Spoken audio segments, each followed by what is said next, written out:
It's Philosophy Talk. I always said growing up was the neatest thing that could happen to a guy. Growing up is a pretty neat thing, Beaver, if you really grow up. Adultessence? Kidults? Twenteen? What is an adult? What are you going to do now? I was going to go upstairs for a minute. Oh, I meant with your future, your life. Well, that's a little hard to say. Learning to be a fully functioning adult in a modern metropolis without your kinship group right next to you is an added level of learning. So it makes sense that there's an added level of time. Our guest is Ethan Waters, author of Urban Tribes, A Generation Redefines Friendship, Family, and Commitment. We're not wearing the fezzes and driving in the parade, and you can count us. We are building a different type of social capital. Recorded in front of a live audience at the Marsh Theater in Berkeley. What are the trappings of the new adulthood? One word. Plastics. Coming up on Philosophy Talk.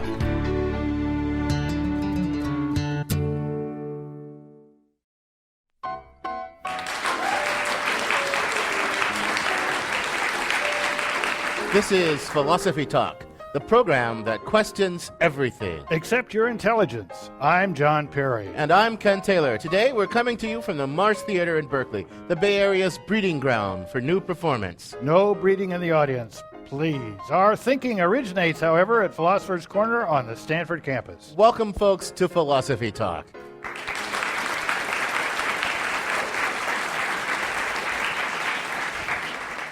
Our topic today, what is an adult?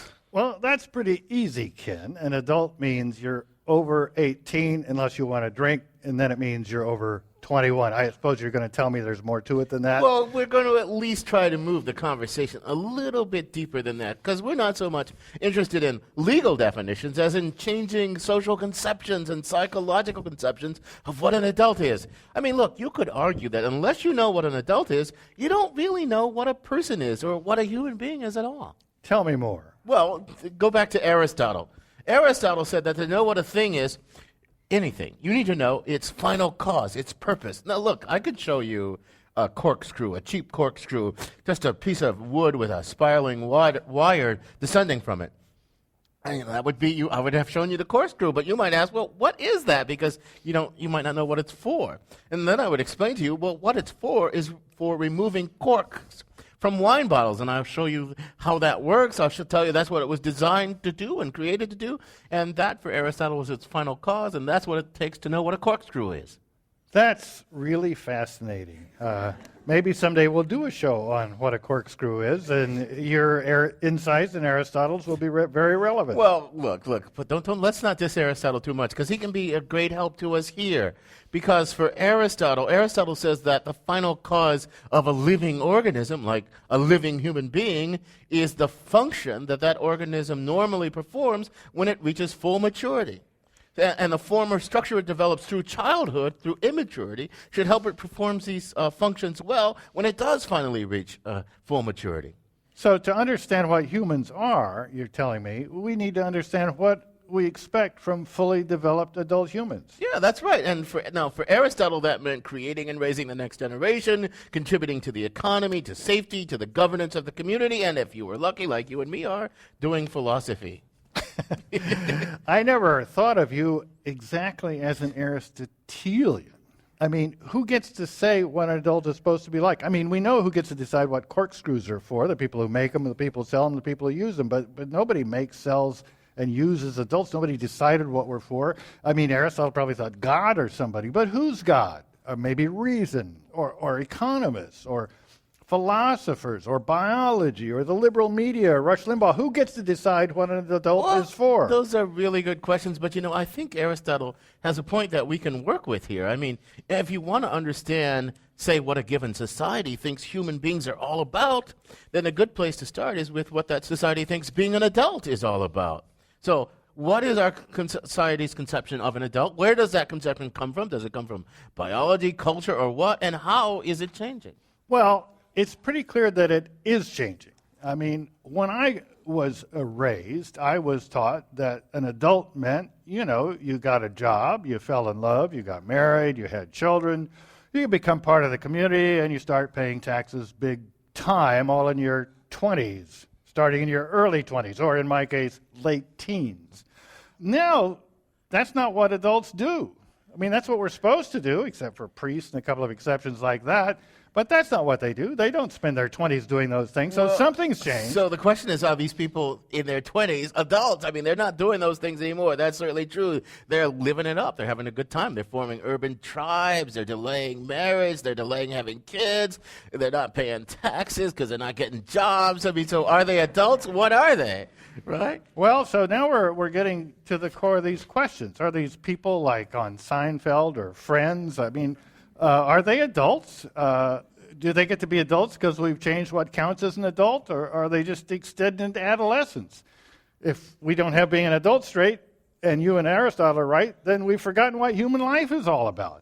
It's pretty depressing, isn't it? Or have we just changed the rules for making it happen? Have we decided implicitly with the wisdom that comes with society's evolution that 30-year-olds are better for doing what in my age 20-year-olds were supposed to do?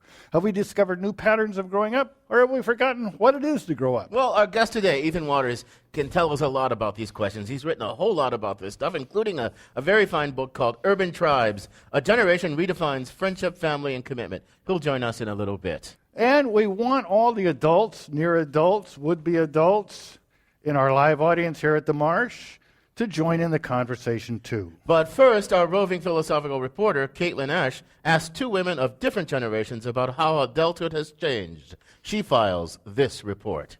Adulthood has a way of sneaking up on you. Even those of us enjoying our 20s and 30s, unmarried and without mortgages, eventually realize we have become adults. And with adulthood comes responsibility. It's often different from how we thought it would be when we were young. Just ask any kid. What is an adult? Well, a grown-up is younger than an adult. It's when you get a job and learn how to do all sorts of stuff, like be a doctor. I'd say an adult is someone who is older than a child. And when do we become adults? When you're about 20 or something. I'd say about at the age of 13. Well, at 16 you can drive, but at 18 you can vote, and at 21 you can drink, so it's kind of those three ages. When you're older. I became an adult when I had my first child, and suddenly there was no turning back. Lynn Kaufman is a playwright and novelist. Kaufman married when she was 20, fresh out of college. She got engaged her senior year, which was normal in those days. And so I had the diamond, which was very, very important. It was vital before I graduated. And for the unfortunate women who weren't engaged by graduation? Either they were to be envied as rebels, or they were losers. Kaufman compares herself to her daughter, who married later and had her first child at 41. She did her growing up before she married. And I did my growing up within the marriage, for better or for worse. It seems few people get married so young anymore. Sometimes I think you have to be hungry to find a lasting commitment and decide to have family, and I think I'm maybe not hungry enough yet. Eve Ekman is a close family friend of Kaufman's. She's a 31-year-old PhD student at UC Berkeley and a social worker at SF General. She co-authored with her mother, Marianne Mason, the book Mothers on the Fast Track: How a New Generation of Women Can Balance Family and Careers. She says some of her friends proved to be surprisingly traditional, marrying around 25. But for the most part, Ekman and her social group continue to wait on marriage. But I think that people wait because a lot of people grew up in the homes of divorce. And with the opportunity to explore, why not? Ekman says she's open to the idea of marriage, but she doesn't want children. I hesitate to say with a dear friend of the family here right next to me, because it's not something that is acceptable yet for women of my generation to say this. It's still expected, oh no, honey, you'll want them. In this regard, she's a lot different from her friends. Consider the popcorn effect. Kind of there's one kernel, one renegade kernel, then two, and then 3, 4, 5, 6, 7, 8, 9, 10. And this is the effect I've seen among my friends with pregnancy. I returned from a trip abroad in July to find out that 5 of my friends were pregnant. So does Ekman worry about losing friends to marriage and babies as she and her tribe grow up? She says no. Naturally, I'm not as interested as I used to be in what traditionally made up the tribe, which was going out at night and partying and kind of forming your identity through this nightlife. And as a grown woman, my identity is more about dinner and hikes. Still, Eve Ekman relies on her network of friends in a way that Lynn Kaufman, who was raising 2 children by the time she was in her 30s, never did. And that's just one of the ways Ekman's life is different, for better or for worse, than women of her mother's generation. For Philosophy Talk, I'm Caitlin Ash. I'm John Perry, along with Ken Taylor, coming to you from the Marsh Theater in Berkeley, California. And we're joined now by Ethan Waters. He's a frequent contributor to the New York Times Magazine and This American Life. He's author of Urban Tribes, A Generation Redefines Friendship, Family, and Commitment. Ethan, welcome back to Philosophy Talk. Thanks so much. So Ethan, I know from reading some of your articles that you became interested in urban tribes because you set out to find a wife and become a traditional adult, and you failed miserably. You got sidetracked and ended up writing a book about it. That's exactly right. Tell the audience a bit more. Absolutely. So I was in my young 30s, and I was looking at my life and comparing it to my parents' life. And by the time they were my age at the time, they had real jobs, they had the marriage, and they were having me. And I had to look at myself in the mirror and say, well, what is the meaning of this apparent delay? And then I began to look around myself at my group of friends in my generation, realized that it wasn't just me, it was a real generational shift. Suddenly there was a delay in getting married from the 50s, which is the youngest marrying age in American history, to my cohort of vanguard Gen Xers, and was the oldest marrying age in American history. So something was happening to us all. It wasn't just my approach to the dating life that was keeping me from getting married. Something else was going on. So I had to figure out what that was, and so I began to write the book Urban Tribes. So give us a little sense from your kind of expert's point of view about what's going on. I mean, are these changing patterns? Is it that the way I was brought up was really quite irrational to pair off before you really know what's going on, and we're moving to a more rational system? Or is it just the ebb and flow of style? Is it going to go back the way it was? What's going on? Well, I hope you take this in the right way, but your generation did not make marriage look so great.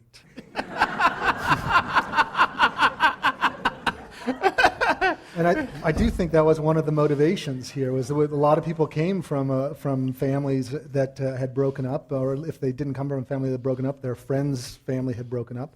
So I think we were looking at marriage as not the end-all of human connection, and we wanted to sort of figure out who we are. And I think the interesting thing is, if you're worried about the institution of marriage, is that statistically speaking, the people that have looked into this now believe that the people that delay marriage, or those marriages are actually doing better than the people that get married in the younger.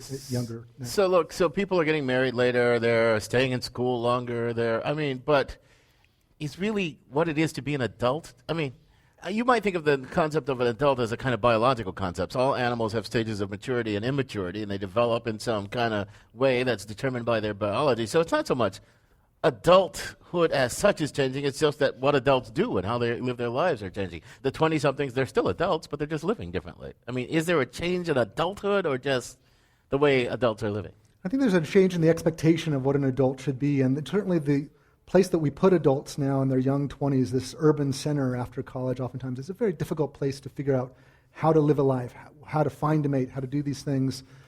Where, for the first time in human history, women live this time period away from a kinship group. So it's a really new period of time.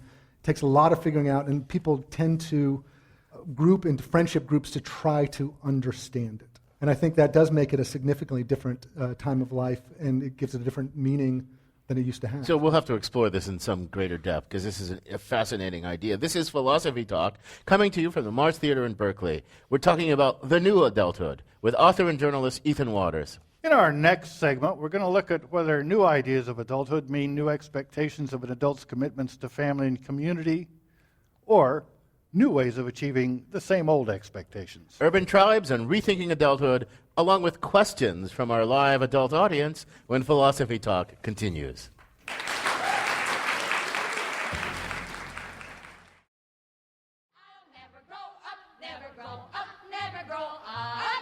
Not me. Not I.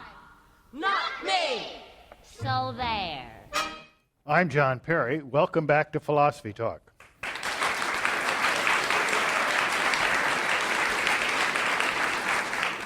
And I'm Ken Taylor, and today we're asking, what is an adult anyway? Our guest is Ethan Waters, author of Urban Tribes. Join the discussion by stepping up to one of the microphones at either side of the stage. What is your experience?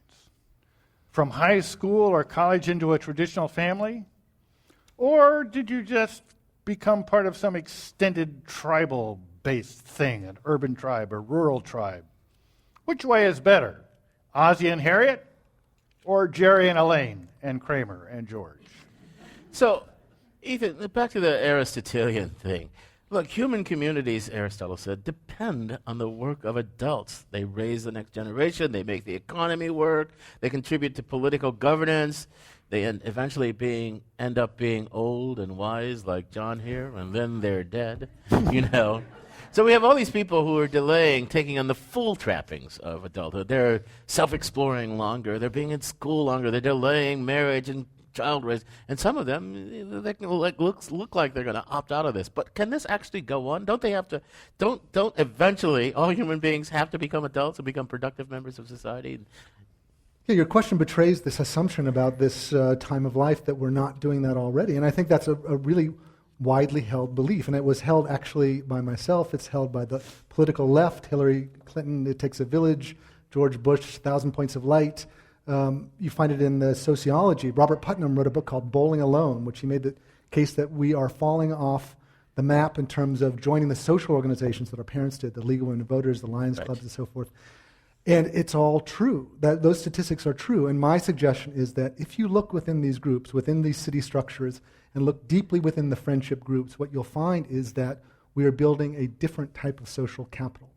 That it's there, that we are helping each other out, that we are giving as much as we are taking. We are doing it in ways that are harder to count than before. We're not wearing the fezzes and driving in the parade and you can count us. We're doing something much more different and much more fluid and, in a way, much more sort of, I think, innately human. So now, going back some time ago, Bertrand Russell wrote a book called Marriage and Morals. And he argued, and he got fired from City College in New York for writing this book, by the way, that the system current then was irrational. It was irrational for students to get married when they were in college or just out of college. And the rational system would be for college-age students to pair up, live together for an extended amount of time, and decide whether it was going to work or not. And as I say, he got fired. But he thought it was more rational. You kind of are sounding Bertrand Russell-like you really think this is a more rational system than my generation had. Another view would be, no, things happen, things change, and it's just one more way humans have found to screw up their lives. One of the interesting things about the generation I'm talking to is it's not that we've universally delayed marriage to, we're all getting married now at 28. It's that, more interestingly, it's as okay to get married at 23 as it is at 33, as it is at 43. There is no longer social stigma attached to any of those things. So it's actually, what you find is not a universal change in behavior, but a universal experience of having much more choice than we used to have. I want to ask you a different kind of question, though. Look, so you might think, I don't know if socials, developmental psychologists do think, but one might think, I'm going to go back to something I said earlier, that adulthood is a useful biological concept, because there are immature animals and there are mature animals, and you find that across the animal kingdom. Even actually across the plant kingdom. There's the developmental history. And human beings are unique in a way because we have a really long childhood compared to our lifespan. Because Alison Gopnik writes a lot about this. She says because we have to learn a lot. Because the human trick is intense learning. And so you need to be immature because you learn a lot. Then you learn stuff and adults learn less and all this. So I want to ask you, though, so we talk about changing conceptions of adulthood. Is the psychology of adulthood differently? If you look at these 20-somethings from John's generation and 20-somethings now, and you compare them, you did psychological profiles. Are their psychologies any different, or is just the way 20-somethings happen to live different? You get the kind of question I'm asking? I do, and I think some of the most interesting research going on out there now is learning the connections between our deep psychology, our epigenetics, and our environment, and our culture. And I think what they're finding more and more is that these things go very deep, that it's not simply, just a different pattern of choices, that the choices and your culture and the stories that you tell yourself about your life and you share with one another have an extremely deep meaning to us and actually would go to the extent, I think, of changing what you would term as one's psychology So I think the answer is yes. It's a really different way of thinking. Let me ask you another question about that. So I've read, and I guess I believe, because I've read it in lots of different places, talking about human lifespans and the stages of a human life, that they kind of come and go. That is to say, the life stage adolescence, which my son is in, with full bloom of adolescence. Lucky you. I know, but that's only 100. That's less than 100 years old. That human beings were ever adolescents. I think, well, isn't that biology? Isn't that just determined? But apparently not. No, and you look across cultures and you take things like adolescence or menopause and things that seem to be biological. We talk about hormones and it clicks in and your son is suddenly oppositional. Well, in other cultures, it wouldn't be oppositional. And I think it all goes back to the expectations we have for what an adult is in the West, in America. The adult in the West is independent, so the point where they hit young adolescence, they're expressing their independence in all sorts of crazy ways, and now you don't want them to be independent because they're making bad choices. And in other cultures where the idea of getting to be an adult is to be not independent but codependent on the family unit, you don't find adolescent as a storm and stress period of time. Suddenly it's a different thing is going on there. So the West reshaped childhood, and made this intermediate stage of adolescence, which had psychological significance, and it sounds like we've just about done the same thing with adulthood. We've kind of divided it up. A cynic might say 100 years ago we came up with a bad idea, adolescence, which has led to high school gangs, juvenile delinquents, and now we've discovered how to extend that bad idea for 10 years longer. I can't make the case that all these urban tribes are great things. Some of them seem to be people intending to extend their college years with all the attributes of it, but some of them aren't. So again, it's not a matter of we're all doing the same thing, but a matter of we have different choices during this time period. But I think going back to that issue of learning, like we have such a long childhood because it's so hard to learn to be a human. I think learning to be a fully functioning adult in a modern metropolis without your kinship group right next to you is an added level of learning. Yeah. So it makes sense that there's an added level of time. You're listening to Philosophy Talk. We're asking, what is an adult, with Ethan Waters? And we're in front of an audience at the Marsh Theater in Berkeley, California. And we'd love to have questions from that live audience. We have a questioner on this side of the auditorium. Welcome to Philosophy Talk. Tell us your name and your question and where you're from. Hello, my name is Natasha. And my question is, can you ever reach 100% of adulthood? My example is my mother. She's a prime example. She's very balanced and healthy, and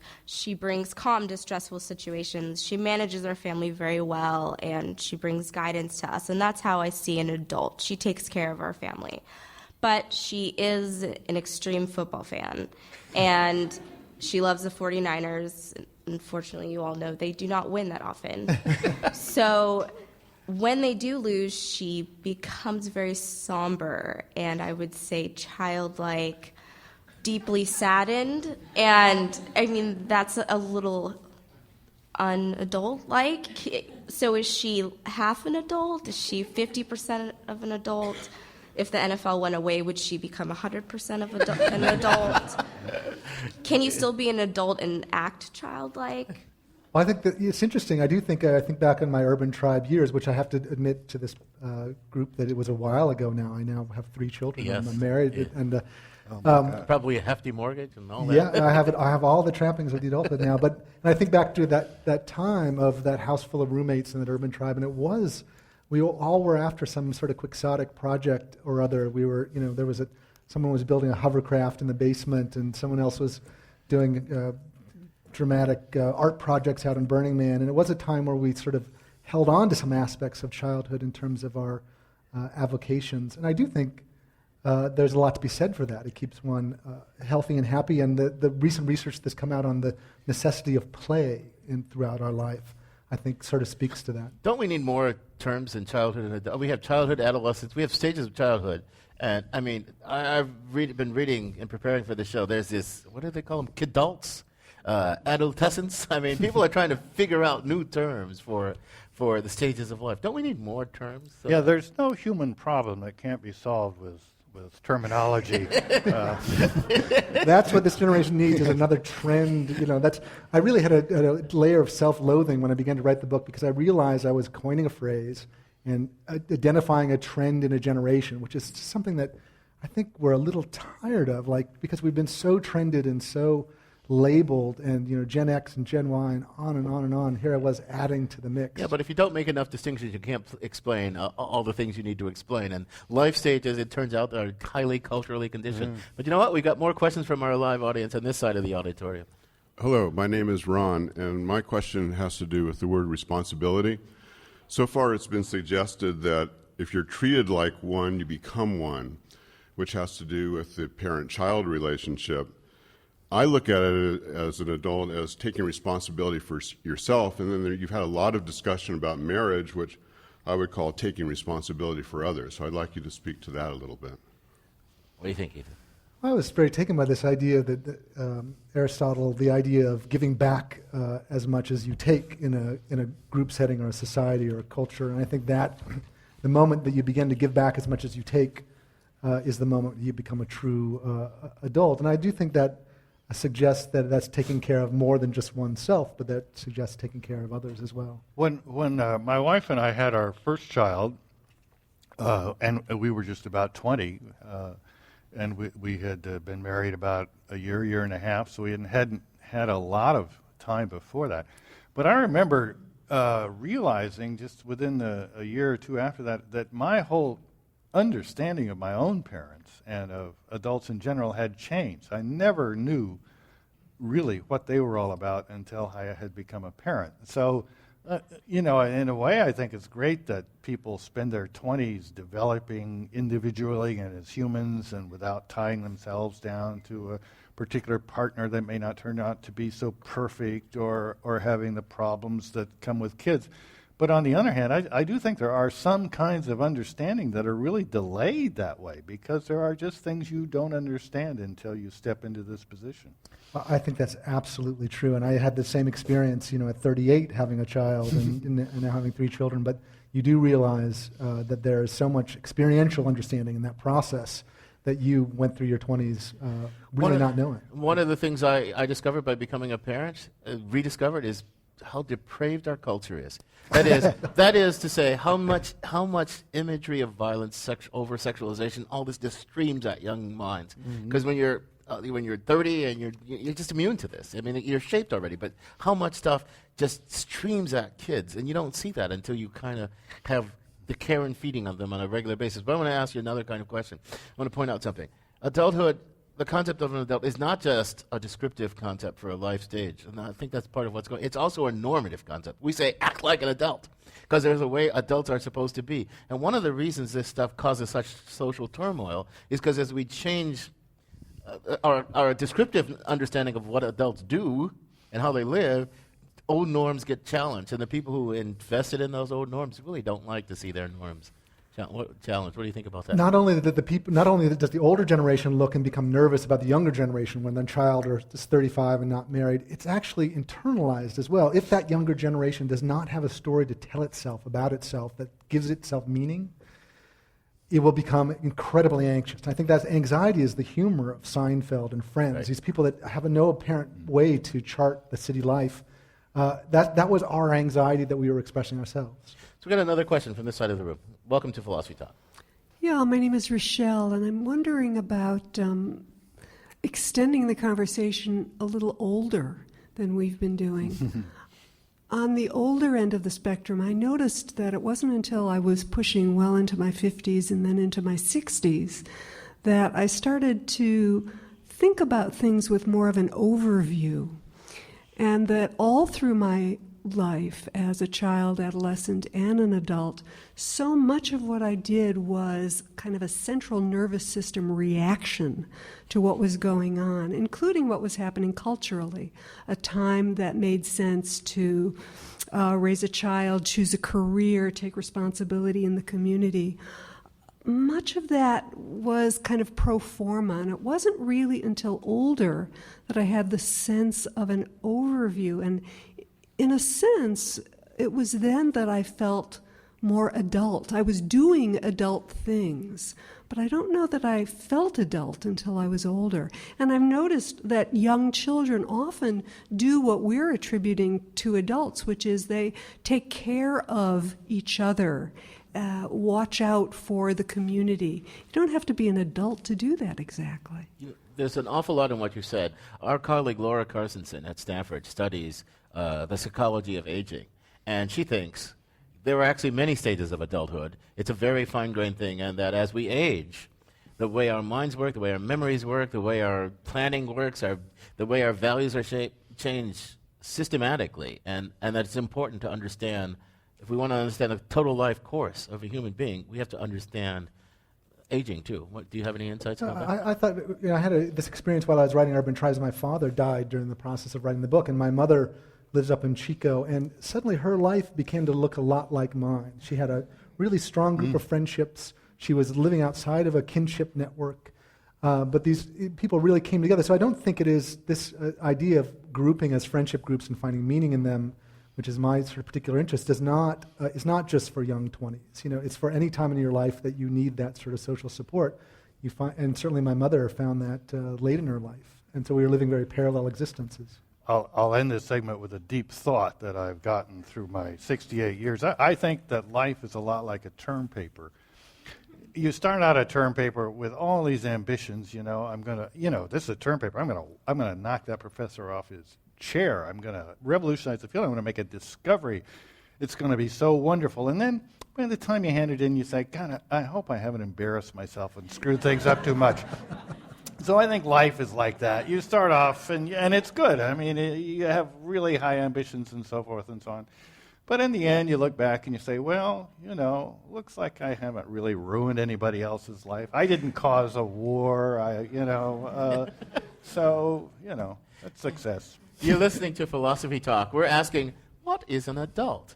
With Ethan Waters, author of Urban Tribes, A Generation Redefines Friendship, Family, and Commitment. Coming up, we're going to look at the future in a philosophical way, or at least try to do so. Will the new period of adolescence continue to get longer, so people only pair up and have families at 40 or 50? Or will old patterns reassert themselves? And what will it all mean for the nature of communities and commitments? We're coming to you from the Marsh Theater, the Bay Area's breeding ground for new performance. We'll take more questions from our live audience when Philosophy Talk continues.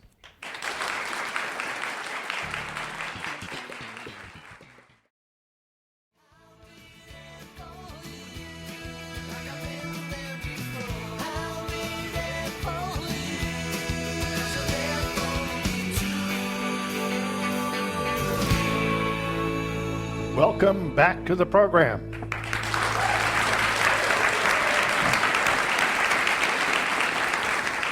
I'm John Perry. This is Philosophy Talk, the program that questions everything except your intelligence. I'm Ken Taylor. We're discussing the new adulthood with Ethan Waters, author of Urban Tribes. We've got lots of questions from our live audience. Why don't we start over here? Welcome to Philosophy Talk. Tell us your comment. Hi, my name's Ted, and I guess I'm just wondering, I think we'd all agree financial independence is a key component of any definition of adulthood, and we look at the economy now. I wonder, do the number of adults in this country rise and fall with the GDP, the rate of unemployment, and do you think that's because you look at the hard times now, or is it because of the boom times in the past, and we have parents that are able to support us and kind of coddle us into what would have been adulthood? When you say the number of adults rises and falls, there are all these statistics about boomerang kids and all that stuff. They go off to college, they don't find jobs, they come back, they're living with their parents. Again, I think we need new terms, right? And sociologists, they're struggling to find new terms. Kid-adult, that's serious literature. Adolescence, that's serious literature to describe these people who aren't fully financially independent after having an elite college education. I mean, what? It is a little suspicious that we're now undergoing the largest transfer of wealth in American history in terms of the inheritance that's happening from generation to generation. And it is suspicious that is such a large amount of money, and that we also at this same time have this delay of taking on responsibilities. And you've got to wonder whether in a different time, had we had different pressures in terms of making our own money and so forth, whether we would not have had this. So this is a change, though. This is a change in the normative structure, as we call it, of adulthood. Act like an adult does not mean go home, live with your parents after you graduate college. But we'll get another question on this side of the audience. Yes, hi. My name is Diane. And one of the things that my husband and I talk about a lot is just not considering always the crazy doing in life, but how we are being in the world and how we're interacting with one another. And we just recently put together like a family culture statement for our family, which is full of young adults from 20 to 32. And, talking more about how do we more maturely resolve conflicts within our group. Are we all as empathetic as possible with one another as we can? Are we each contributing to our family unit? So these are more things about emotional maturity, spiritual maturity, and how we are interacting with one another in a cooperative, collaborative way within our family unit. And I was wondering if anybody could speak to that. Ethan, can you speak to that? I think it's a great idea. I think to me it speaks of this idea of taking some control over culture. Of taking, because if you don't take control of culture, and by what I mean by culture mostly is the stories that you tell yourself about your life and the people around you. If you don't do that, if you don't tell your own stories to some extent, someone will tell them for you, and they'll often be stories of anxiety and distress and so forth, and you'll internalize those stories. So it sounds like what you're doing is taking a local control of what is the culture of our family going to be like, what's the meaning, where are we going to find meaning, and so forth. And I think that's a great endeavor. Ethan, I want to try out an idea on you, which is kind of related to this. During my lifetime, there have been several revolutions, and birth control was, social revolution. Birth control was clearly very important in this development and so forth. But there was another one that might have a more subtle effect, and that is about, between 20 and 30 years ago, mainstream America became aware of gay and lesbian communities. That is, gay and lesbians weren't just kind of something that, you don't know any, but you might know someone who knew someone. But they were really parts of our community. And it seems to me that the lifestyle that became apparent to mainstream America was very much more like urban tribes. That is to say, the gay communities that were suddenly discovered and were coming out of the closet were full of interesting people that had multiple relations that were not typically based on marriage, that involved both sexes, and had led to a very attractive way of living in the 20th century. But did you think that had some influence on the thinking of the rising generation? I was amazed to find that, I think that urban tribes are exactly like those groups of homosexual groups, friendship groups that existed, as you say, a generation before heterosexuals were doing it in such a large number. And you find there's lots of gay philosophers who talk about the meaning of friendship and have pioneered, I think, the thinking about this. I don't think there was actually, they directly influenced. It wasn't like the heterosexual community was reading the gay philosophers and saying, oh, we should be thinking about it this way. But I think that the similarity expresses an innate aspect of human nature, that if you are in this situation, you are a single person outside your kinship group in your young adulthood, put in a city where there is multiple sort of social things going on around you, that you have to figure out all these things, your nature, your human nature, will lead you to form an urban tribe. Right. That is, it comes out of our desire for a social connection when these other factors are not in place.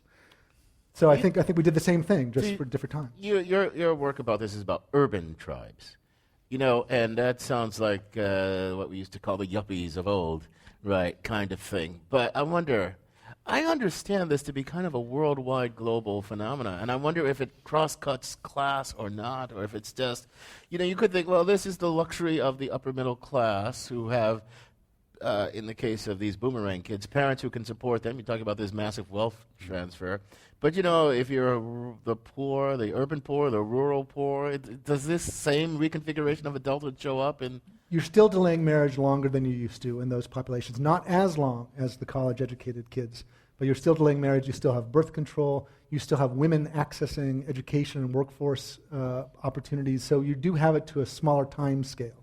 Like you're more likely to get married at 25 as opposed to 35. But still the whole social world of all classes is shifting. Absolutely. Right? Well, what is there one big explanation of I think it's primarily about the new roles for women. I think it's that birth control, and it's that women are entering workforce in a really meaningful way, whereas they did not before. We've got another questioner on this side of the auditorium. Welcome to Philosophy Talk, sir. Thank you. My name is Adrian. I was just wondering if you could address the relationship between our political ideals and what it means to be an adult. What we would say children, 16, 17-year-olds, are being asked to make difficult decisions about their life, and we're endowing on them these certain rights to make not extreme decisions, but very important decisions. So how do our political ideals relate to the idea of adulthood? Well, I think you find the same demographics that you did before, that populations tend to vote in direct percentage to their age bracket. So you don't find sadly, a lot of 18-year-olds percentage-wise rushing to. So there does seem to be, I don't know, it's what all the factors and reasons for, but as you grow older, you become more politically involved. And whether it would be best that the younger people be politically involved is a question that I'm not exactly prepared to. Well, it got Obama rather than John McCain elected, so but I betray my leanings there. But let me ask you a question about that. So this extended period of non-full adulthood is a period of self-exploration a lot, less of a period of investment in a community, right? In the broader political, social community. Because I mean, the reason people start voting is because they start thinking that voting matters because they want these things to happen to their schools, they want these things to happen to crime, and they want these people are on their side and those people aren't. So you're a fan of the Robert Putnam idea, which is that certain types of giving to the people around you is community building, and certain types of giving to people around you is selfish, as in friendship. Well, I mean, I understand there's different kind of community building, but it doesn't reach out into the wider total social world. Right. I mean, the total social world involves children, the care of the elderly, the care and feeding of our public institutions of one sort or another. I think the distinctions are very meaningful. I think also you have to think of those social groups that my parents belonged to, the League of Women Voters, and ask yourself how much of that was that selfish social group, friendship group, and how much of that was really community building. But I think the distinctions you make are very important, and I hope in identifying where our social capital lays in this generation by putting forward ideas like urban tribes, we will eventually turn our attention to the broader communities. I think that's what you've actually found. Dave Eggers and his tutoring groups, I started a group of writers that now has been going on for 15 years. There are ways to turn this internal social capital out towards the world, and I think that's the challenge for our generation to do that. Time for one last question on this side of the auditorium. Hello, my name is Naomi. I work for an upstart young corporation in Silicon Valley, and my question is, if a corporation is an individual under the law, at what point does a corporation become an adult? If that happens, will I have to wear a suit? Great question. Great question. Yeah. Well, we did a show on corporations as persons. I got to tell you, regarding a corporation as person is a really perverse thing, because they're really perverse persons. Because talk about self-concern rather than concern with the broader world. They're entitled to full self-concern, so they're weird persons. But you don't have anything to say about that one, huh? Well, I do think I think it's an interesting thing to ponder, and I do think our generation looks at work differently than other generations. We no longer make a clear distinction between our social worlds and our work worlds. So perhaps as we mature within these groups, we're going to make something different, make corporations look different as they age, because they're going to involve people with different senses of community within them. So we're getting to the end. Give us one last insight. What do you want to leave us with? What closing thoughts do you want to leave us with? Again, I think it's really important to go back to this idea of allowing people within a given group to sort of take some control over the narrative that they are telling themselves about their lives. I don't think we understand just how important stories are to the sense of self and the sense of momentum in our lives, and the sense that those stories make sense. And I would hope that as we realize where our social capital exists within our worlds in our 20s, that we will not, as a marriage comes along and children come along, simply turn away from those friendship groups and go on to the next portion of our life, but realize that there's true social capital there, and that as we mature and go on with our building families and businesses and so forth, that we continue to use that social capital to its best effect. Well, on that optimistic note, I'm going to thank you for joining us. It's been a very adult conversation. Thank you.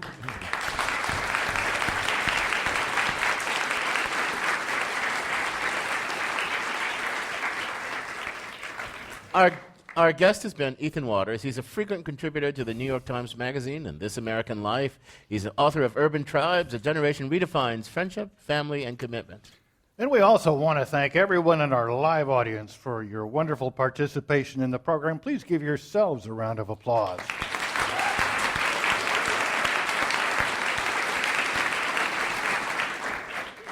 So, John, has your thinking matured any during this during this hour? Well, I did my best to defend the ethos of my generation, but actually I agree with Bertrand Russell and Ethan. I think the emerging system is more rational than the one I grew up with. You have a little more time to discover yourself before entering into a long-term partnership. You experiment a little. On the other hand, in terms of my own life, I just can't imagine doing it different. Nietzsche says, true happiness is if you would live your life exactly the same way over again. Well, I don't know about exactly. I mean, maybe a few times when I left my fly undone, I would zip it up next time through.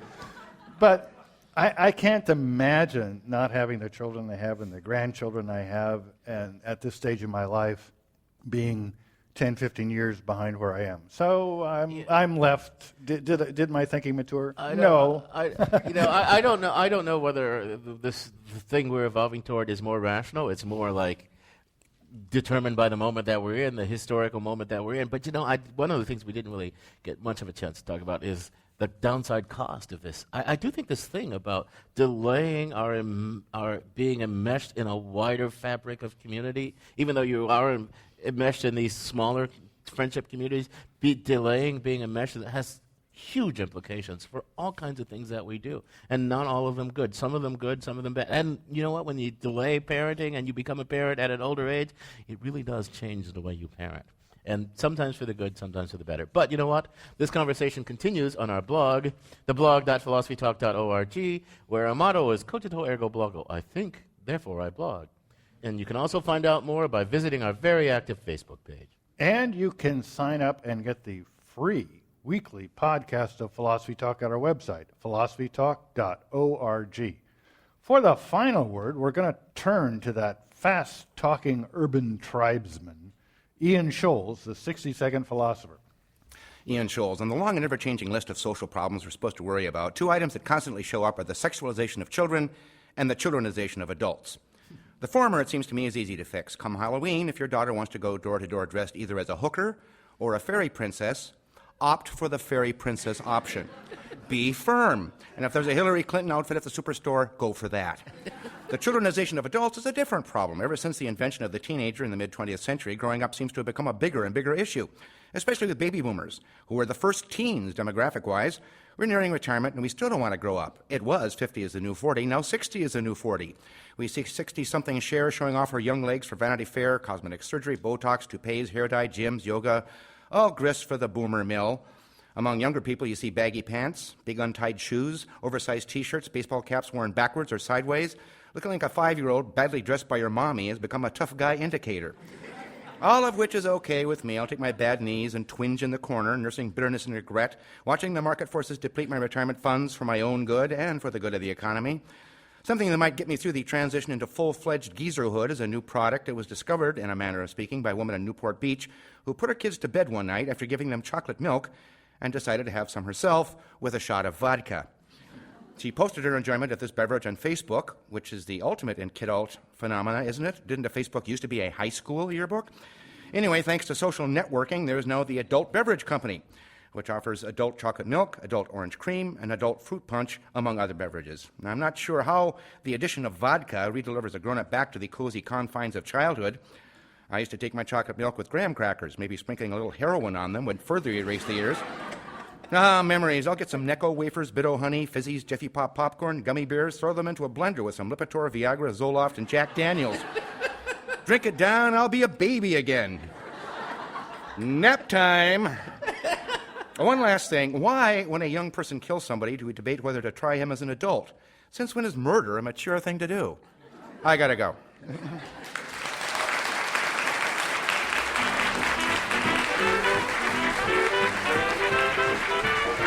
Philosophy Talk is a presentation of Ben Manila Productions and the trustees of Leland Stanford Junior University. Copyright 2011. Our executive producer is David Demarest. Special thanks to Patrick Keene. Thanks also to Dan Brandon, Caitlin Esch, Merle Kessler, Dave Millar, and Corey Goldman. Our production coordinator is Devin Strolovich.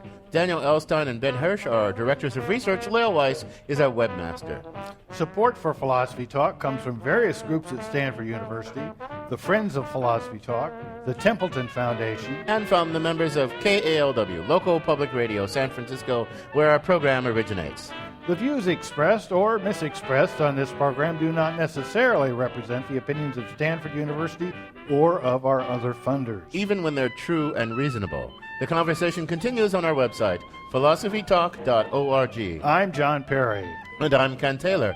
Thank you for listening. And thank you for thinking.